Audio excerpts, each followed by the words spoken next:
వరుస విమాన ప్రమాదాలు భయభ్రాంతలకు గురిచేస్తున్నాయి. కనీసం విమానం అనే పేరెత్తితేనే బెంబేలెత్తిపోతున్నారు, భయపడిపోతున్నారు. విమాన ప్రయాణాల సంగతి పెద్ద ఎత్తున ఆందోళన కలిగిస్తోంది కూడా.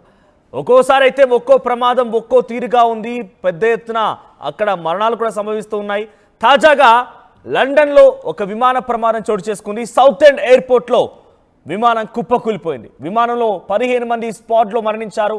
13 మందికి ప్రయాణికులు, 2 పైలట్లు కాలి బూడిదైపోయారు. టేక్ ఆఫ్ అయిన క్షణాల్లోనే ఈ విమానం కుప్పకూలిపోయింది. ఒక్కసారిగా పెద్ద ఎత్తున మంటలు ఎగిసిపడ్డాయి. నెదర్లాండ్స్కి వెళ్తుండగా ఈ ప్రమాదం చోటు చేసుకుంది. వరుస ప్రమాదాల నేపథ్యంలో దీని వెనుక ఉగ్రకుట్ర ఉంది అనేటువంటి దర్యాప్తు కోణంలో కూడా అక్కడ ప్రస్తుతం దర్యాప్తు కొనసాగుతోంది.